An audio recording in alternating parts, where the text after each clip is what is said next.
Gracias porque nos das en este momento la oportunidad de llegar a la mitad de la semana con alegría, con bendición espiritual, sabiendo que tu fortaleza es la que llega para cada uno de nosotros y de esa manera tú nos haces vivir confiados. Tu fortaleza nos sostiene. Gracias, Cristo Jesús. Permítenos aprender de tu palabra, el cual recibimos en este momento con mucha alegría. Desde ya depositamos, Señor, estos versículos de este estudio del Evangelio de Juan para que tú puedas marcar nuestras vidas, para que tú puedas hablar a nuestros corazones y no a nosotros, sino a tu santo nombre sea dada toda la gloria. Gracias, Cristo Jesús. Amén, Señor, y amén. Gracias a usted que recién nos sintoniza. Estamos en este momento iniciando el estudio de la palabra de Dios. Recuerde que estamos estudiando el Evangelio según San Juan. Este día quiero abordar el tema ¿hijos de Abraham o Satanás? ¿Hijos de Abraham o hijos de Satanás? Ya le voy a explicar. Está un poquito fuerte el tema, pero deme tiempo. Recuerde que el Señor ha sostenido una conversación con los líderes de su época. Y uno de los argumentos que ellos ponen precisamente era que eran hijos de Abraham y que no tenían de nada de qué arrepentirse. El Señor rápidamente los ubicó y va a dar respuesta precisamente a algunas de las inquietudes que ellos han formulado. Vamos entonces a aprender hijos de Abraham o de Satanás. Juan capítulo 8 versículo 37 dice la palabra del Señor: sé que sois descendientes de Abraham, pero procuráis matarme, porque mi palabra no haya cabida en vosotros, respondió Jesús. Versículo 38: yo hablo lo que he visto cerca del Padre, y vosotros hacéis lo que habéis oído acerca de vuestro padre. Respondieron y le dijeron: nuestro padre es Abraham. Jesús les dijo: si fueseis hijos de Abraham, las obras de Abraham haríais, pero ahora procuráis matarme a mí, hombre que os he hablado la verdad, la cual he oído de Dios. ¿No hizo esto Abraham? Versículo 41: vosotros hacéis las obras de vuestro padre. Entonces le dijeron: nosotros no somos nacidos de fornicación, un padre tenemos que es Dios. Jesús entonces les dijo: si vuestro padre fuese Dios, ciertamente me amaríais, porque yo de Dios he salido y he venido, pues no he venido de mí mismo, sino del que me envió. ¿Porque no entendéis mi lenguaje? Porque no podéis escuchar mi palabra. Vosotros sois de vuestro padre el diablo, y los deseos de vuestro padre queréis hacer. Él ha sido homicida desde el principio y no ha permanecido en la verdad, porque no hay verdad en él. Cuando habla mentira, de suyo habla, porque es mentiroso y padre de toda mentira. Y a mí, porque digo la verdad, ¿no me creéis? ¿Quién de vosotros me redarguye de pecado? Pues si digo la verdad, ¿por qué vosotros no me creéis? El que es de Dios, las palabras de Dios oye, por esto no las oís vosotros, porque no sois de Dios. Amén. Dejamos hasta ahí la lectura. Qué interesante conversación tuvo Jesús con los líderes de la época. Vamos al contexto. En un mundo lleno de problemas, en un mundo lleno de agitación, con la realidad inevitable de la muerte y la vida futura, las personas anhelan seguridad, buscan comodidad, buscan estabilidad, perspectiva de futuro, esperanza después de la muerte. También, sean conscientes o no de ello, anhelan hacer más liviana la aplastante carga del pecado que domina el corazón de las personas. Todo esto se ha producido porque el Señor ha declarado que debían conocer la verdad. Él les dijo: y conoceréis la verdad, y esa verdad os hará libres. Nosotros somos libres, somos hijos de Abraham, fue la respuesta de aquellos. La palabra de Dios instruye ampliamente sobre la locura de buscar esa seguridad, pero lamentablemente el ser humano siempre busca en elementos errados. La consideración general de este asunto lo que hace es establecer el escenario de nuestro texto para una seguridad verdadera. Algunos buscaban las posesiones, y ese era el punto. Algunos líderes principales buscaban las posesiones y la riqueza que les diera una seguridad y que por ende eliminaran la ansiedad. Pero las riquezas no duran para siempre. Ese es el punto. Por eso es que el libro de Proverbios, capítulo 23, versículo 4 nos aconseja: no te afanes por hacerte rico, sé prudente y desiste. ¿Has de poner tus ojos en las riquezas siendo ningunas? Porque se harán alas como alas de águila y volarán al cielo. Y el famoso texto base de Mateo capítulo 6 versículo 19 al 21. No os hagáis, por favor, les dijo Jesús, no os hagáis tesoros en la tierra donde la polilla y el orín corrompen, donde ladrones minan y hurtan, sino haceos tesoros en el cielo, donde ni la polilla ni el orín corrompen, y donde ladrones no minan ni hurtan. ¿Por qué? Porque donde esté vuestro tesoro, ahí también estará vuestro corazón. Note qué interesante. El problema de los líderes de la época de Jesús es que buscaban siempre elementos de riqueza. En Lucas capítulo 12 versículo 15 él advierte: mirad y guardaos de toda avaricia, porque la vida del hombre no consiste en la abundancia de los bienes que posee. Luego en Lucas en el versículo 16, el Señor contó una parábola que ilustra la locura de buscar la seguridad, el bienestar en las riquezas, pero ahí no está la felicidad. La heredad de un hombre rico había producido mucho, se la voy a parafrasear. Y él pensaba dentro de sí diciendo: ¿qué haré? Porque no tengo dónde guardar mis frutos. Y él dijo: esto haré, derribaré mis graneros y los edificaré mayores. Allí guardaré todos mis frutos y mis bienes, y diré a mi alma: alma, muchos bienes tienes guardados para muchos años, repósate, come, bebe, regocíjate. Pero Dios le dijo: necio, esta noche vienen a pedir tu alma, y lo que has provisto, ¿de quién será? Así es el que hace para sí tesoro y no es rico para con Dios. ¿Se está dando cuenta? Pablo, otro escritor, estamos armando el contexto.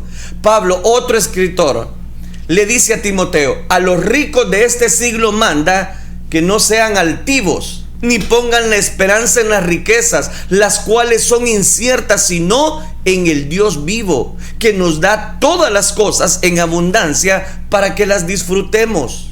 Primera de Timoteo capítulo 6 versículo 17. Puesto que no aprovecharán las riquezas en el día de la ira. El que confía en sus riquezas tarde o temprano caerá. Y por supuesto, la riqueza material no tiene conexión con la eternidad ni puede contribuir a obtenerla. Otros, con la misma falta de visión, buscan seguridad en el poder personal. Job preguntó: ¿por qué viven los impíos y se envejecen y aún crecen en riquezas? ¿Por qué? Dice Job. Job se preguntaba: ¿por qué hacen todo eso? ¿Será necesario? Job capítulo 21 versículo 7.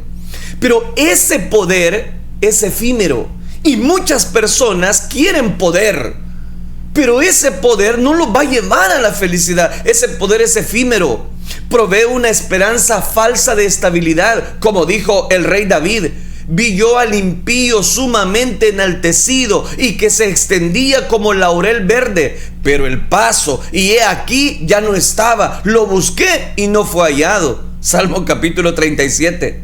¿Se recuerda? La muerte horrible de Herodes Agripa demuestra cuán vulnerables e inseguras pueden ser las personas poderosas.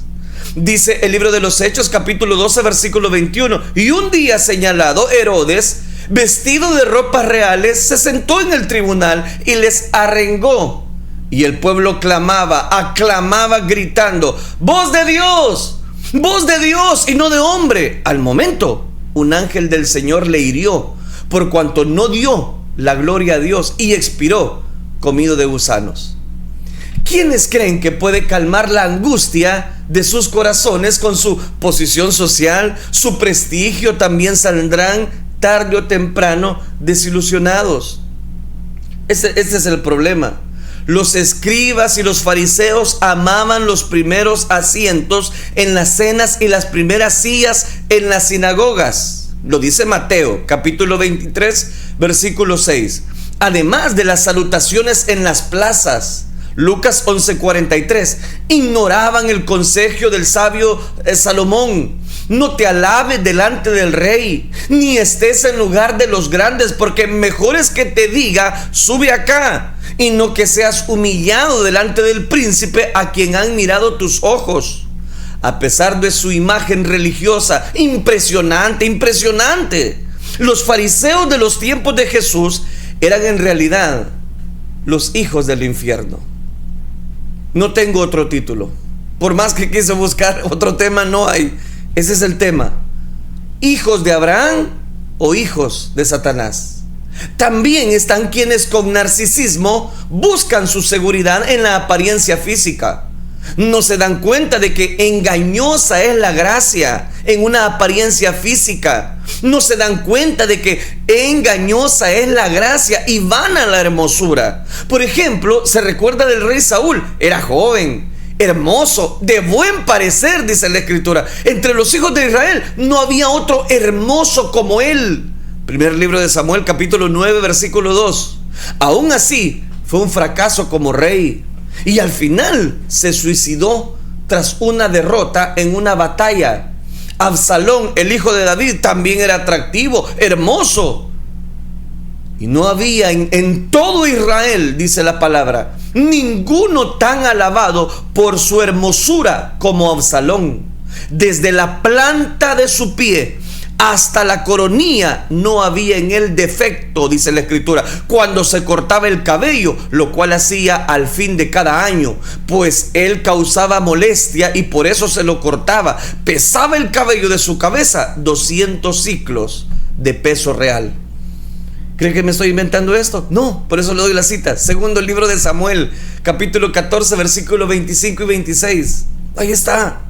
Pero a pesar de su bella apariencia, porque estamos analizando el problema. ¿Cuál es el problema de los fariseos? ¿Por qué no querían creer a las palabras de Jesús y ser libres? Porque el Señor les ha dicho, y conoceréis la verdad y la verdad os hará libres. El problema es que ellos no tenían la verdad. Estaban construyendo sobre una base efímera, sobre las riquezas, que ya las mencioné, sobre la apariencia física, la vestimenta, sus flecos y filacterias. No podían faltar, pero estaban vacíos por dentro. A pesar de su bella apariencia, volvamos al ejemplo de Absalón. Absalón también sufrió una muerte vergonzosa. Quedó atrapado sin amparo en las ramas de un árbol por el mismo cabello que había valorado tan vanamente. Como lo ilustra Absalón y Saúl, la apariencia física no puede dar seguridad. Tú puedes ser muy linda, tú puedes ser muy lindo por fuera, pero estar podrido por dentro. Sé que lo que estoy diciendo es un poco fuerte, pero todavía, espéreme un momento, necesito explicarle el porqué de todo esto.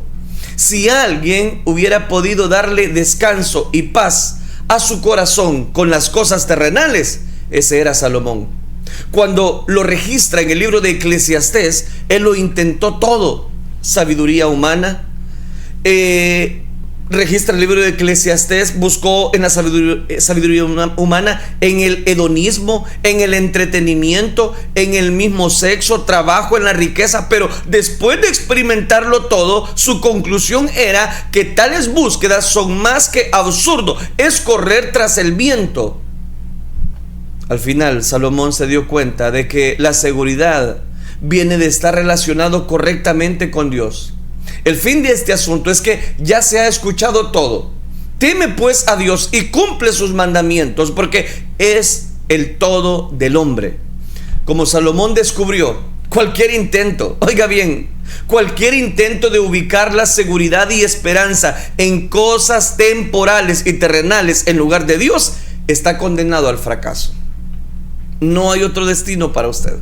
Si su mirada no está puesta en el dador de la vida, sino en su imagen, en su apariencia, en su escenario, en su orgullo, eso es vano. Solo por medio de la salvación en Jesucristo se puede encontrar seguridad eterna y verdadera. Quienes tienen la fe en el Salvador no tienen temor. ¿Por qué?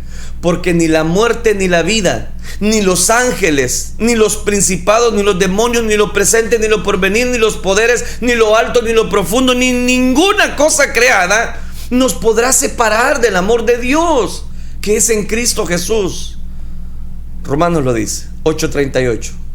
Por supuesto, Satanás reconoce el anhelo humano, el anhelo innato de seguridad, y sabe que el único en proveerlo, esa seguridad, es el Evangelio, las buenas nuevas de salvación. Por lo tanto, ¿qué pasa? Ofrece la fuente última de esperanza.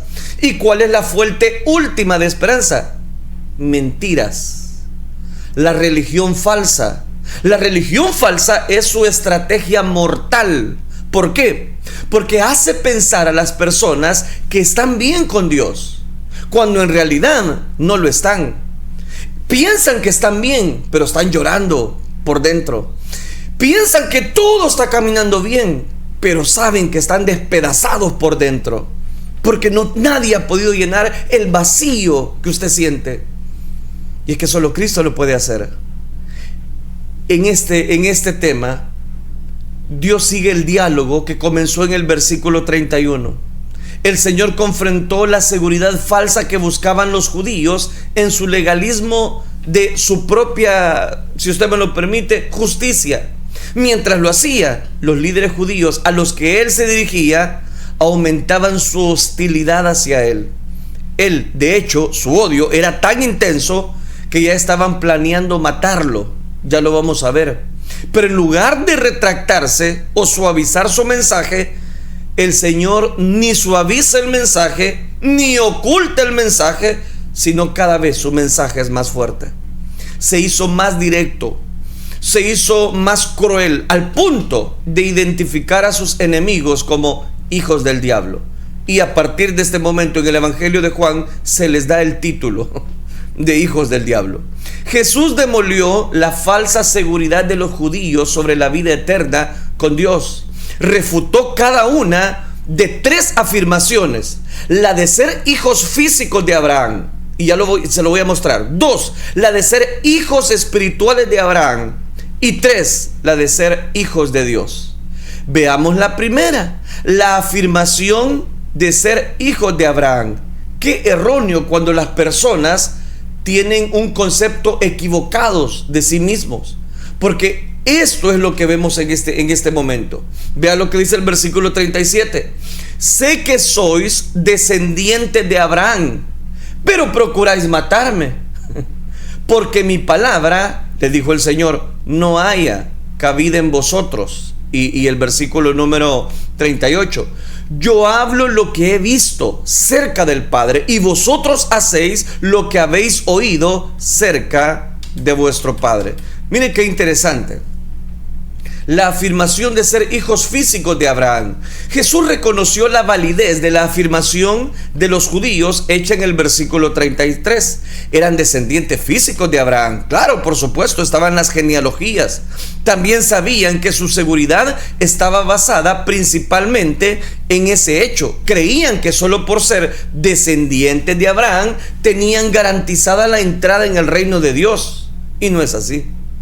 Los maestros judíos seducen a otros y a ellos mismos suponen que quienes están en la dispersión y son de Abraham, según la carne, recibirán con seguridad el reino eterno, porque aún sean pecadores infieles y desobedientes para con Dios. Pero, el Nuevo Testamento sacude esas falsas esperanzas de seguridad. ¿Por qué razón? Porque la palabra no puede mentir. Romanos capítulo 2 versículo 17 en adelante. He aquí, tú tienes el nombre de judío y te apoyas en la ley y te glorías en Dios y conoces su voluntad, e instruido por la ley apruebas lo mejor. Tú que te jactas de la ley, ¿con qué infracción de la ley deshonras a Dios? Porque como está escrito, el nombre de Dios es blasfemado entre los gentiles por causa de vosotros. Pues en verdad, la circuncisión aprovecha si guardas la ley.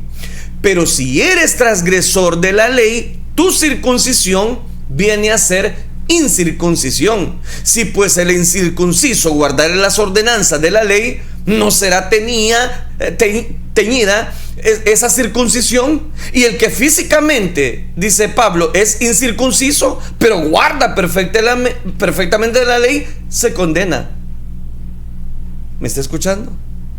Entonces note, los descendientes étnicos de Abraham y la descendencia física no cuentan para nada si no se circuncida el corazón, explica Pablo.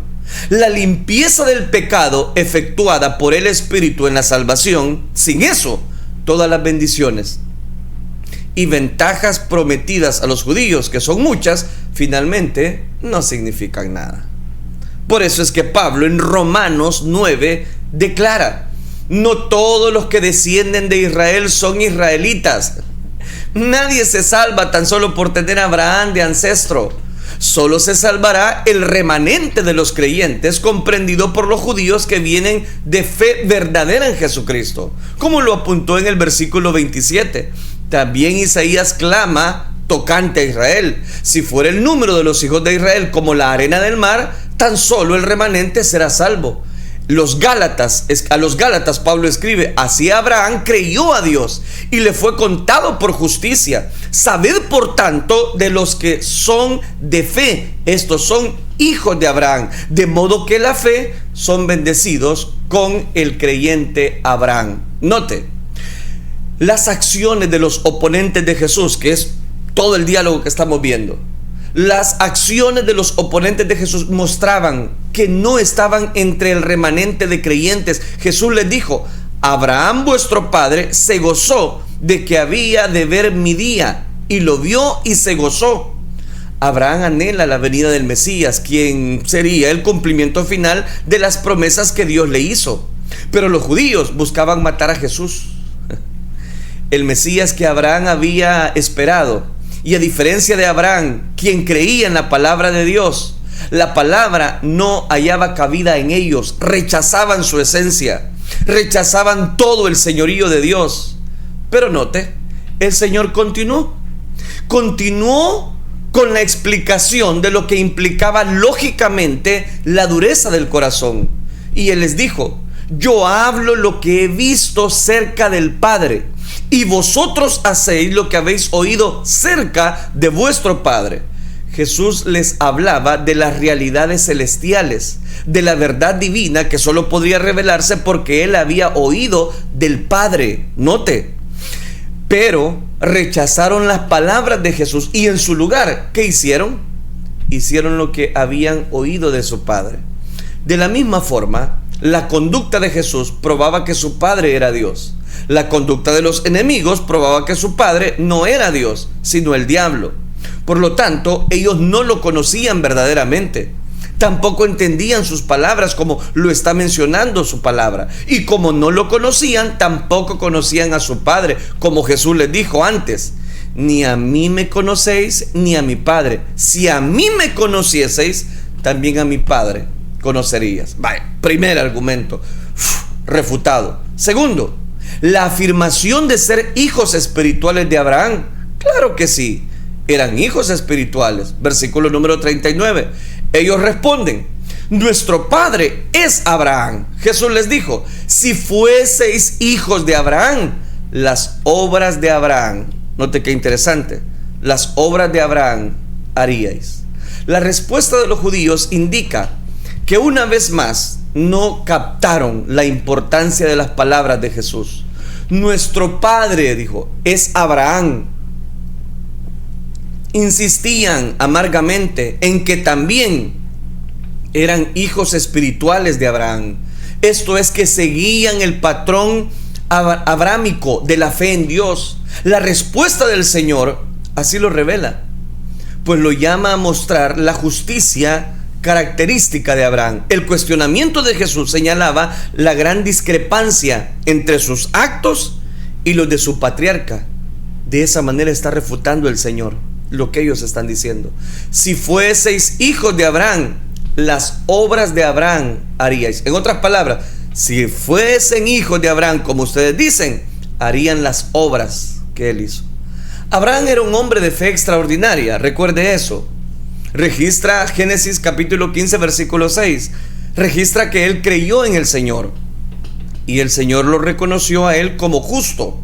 El Nuevo Testamento enfatiza rápidamente la fe de Abraham. De hecho, Pablo dedica todo un capítulo, el capítulo 4 de Romanos, a mostrar que Abraham se salvó por la fe, no por las obras, la circuncisión o la ley. Y él escribe estas palabras también en Gálatas. Así Abraham creyó a Dios y le fue contado por justicia. Sabed, por tanto, que los que son de fe, estos son hijos de Abraham, y la Escritura, previendo que Dios había de justificar por la fe a los gentiles, dio de antemano la buena nueva a Abraham, diciendo: en ti serán benditas todas las naciones de la tierra. De modo que los de la fe son bendecidos con el creyente Abraham, porque todos los que dependen de las obras de la ley están bajo maldición. Pues escrito está: maldito todo aquel que no permaneciere en todas las cosas escritas en el libro de la ley para hacerlas, y que por la ley ninguno se justifica para con Dios. Gálatas capítulo 3 versículo 6 en adelante.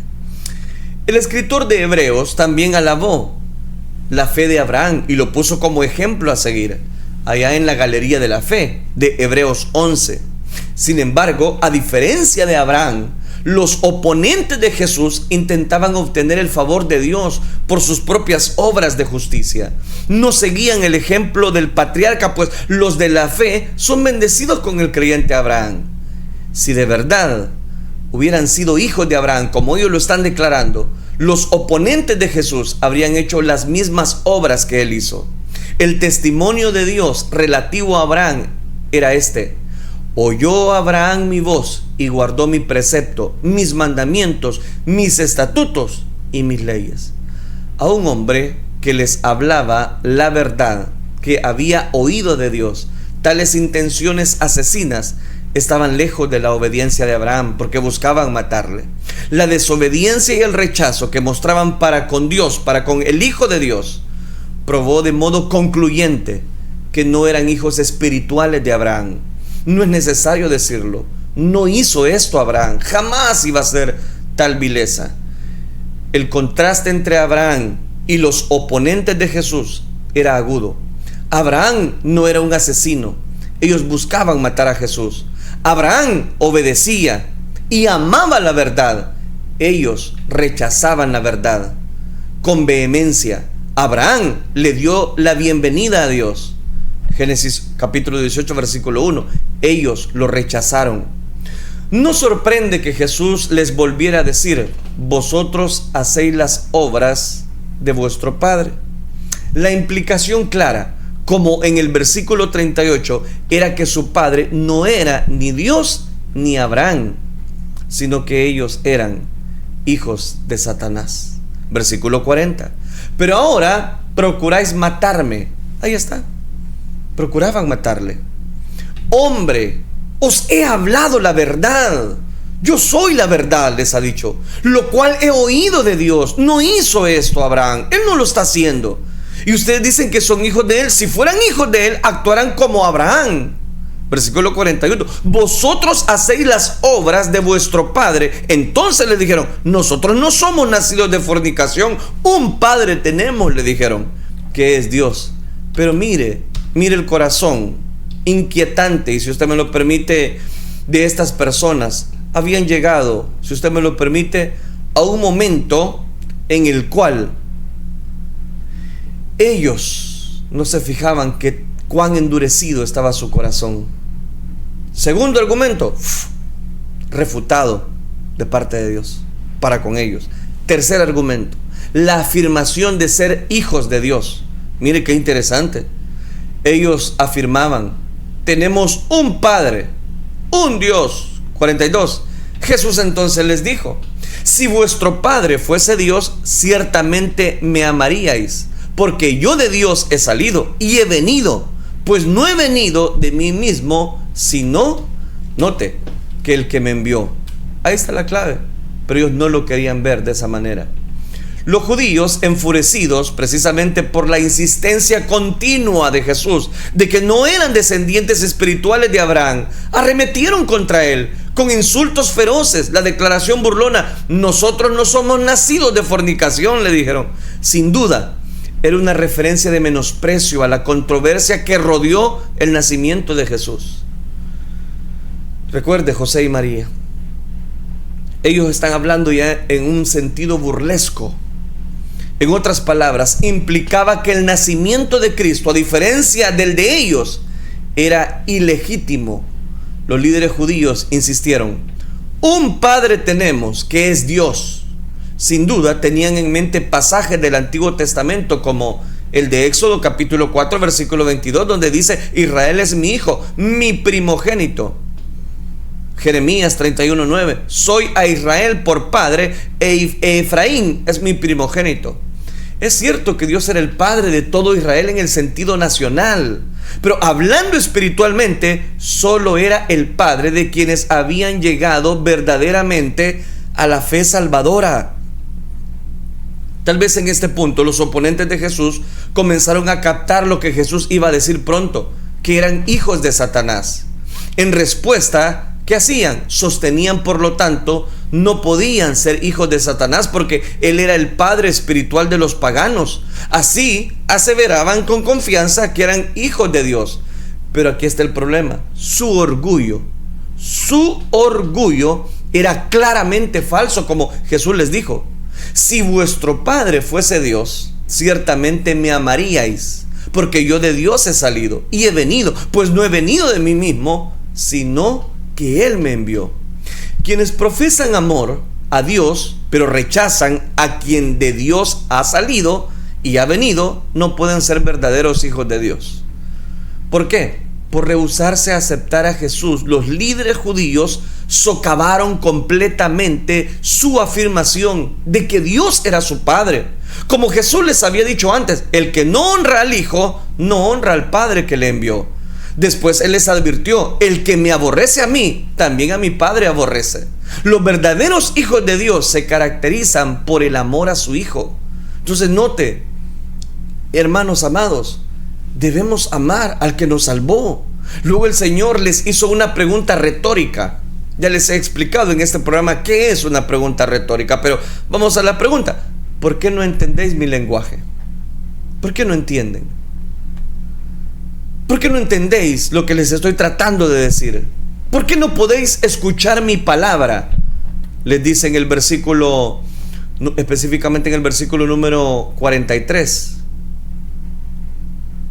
¿Por qué no entendéis mi lenguaje? ¿Por qué no podéis escuchar por un momento las palabras que les estoy mencionando? La respuesta obvia, pasó a señalarlo, era que no podían escuchar su palabra. Como ya se notó antes en la exposición del versículo 38, su incapacidad para escuchar y entender a Jesús probaba que no eran hijos de Dios. En su lugar, esto demostraba que verdaderamente eran hijos de su padre, el diablo. Ahora Jesús declara sin rodeos lo que implicaba en los versículos 38 y 41. Sus oponentes eran hijos de Abraham físicamente, pero espiritual y moralmente eran hijos de Satanás. Por lo tanto, no sorprende que quisieran hacer los deseos de su padre. De la misma forma que los hijos físicos se parecen a sus padres terrenales, estos individuos se asemejaban a Satanás. Como dice el adagio popular: de tal palo, tal astilla. Hay dos deseos particulares que caracterizan a Satanás: el homicidio y la mentira. Desde el principio, él fue un homicida, dijo Jesús. Aquí se refiere a la caída, cuando Satanás tentó a Adán y a Eva, trajo muerte espiritual a toda la raza humana.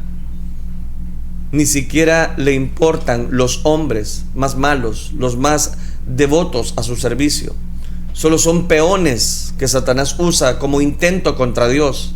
El intento que hicieron de matarlo demuestra quién era el padre espiritual de los enemigos de Jesús. Y lo estamos viendo en esta conversación que Jesús sostiene. Satanás no solo es homicida, también es mentiroso. No ha permanecido en la verdad, porque no hay verdad en él, explica el Señor. Cuando habla mentira, de suyo habla, porque es mentiroso y padre de toda mentira. Eso es lo que les está diciendo. Con eso cierra el versículo número 44, versículo 46. Y a mí les dijo el Señor: ¿por qué digo la verdad? ¿Ustedes no me creen? Porque les digo exactamente la verdad. Nuevamente no van a creerme. Qué tremendo. Por supuesto, estos judíos incrédulos no eran los únicos miembros de la familia espiritual de Satanás. Juan escribió en su primera epístola que quien practica el pecado es del diablo. Y a menos que el Señor abra el corazón del incrédulo para responder a la verdad, él no la va a escuchar. En su lugar, teniendo comezón de oír, se amontonarán maestros conforme a sus propias concupiscencias, y apartarán de la verdad el oído y se volverán a las fábulas. Habiendo sido embaucados por las estratagemas de Satanás, Satanás logra vertir en ellos como un miembro exquisito de su mentira. La segunda pregunta retórica, con esta finalizo, del Señor presionaba implacablemente a estas personas: si digo la verdad, ¿por qué vosotros no me creéis? Si no era culpable de pecado, debía estar diciendo la verdad. Por lo tanto, ¿con qué argumentos lo rechazaban? Cuando sus oponentes atónitos, mire qué interesante, no le respondieron, Jesús respondió a su propia pregunta, porque eran preguntas retóricas. El que es de Dios, las palabras de Dios oye. Eso es lo que les está diciendo. El que es de Dios, cierro con este versículo, las palabras de Dios oye.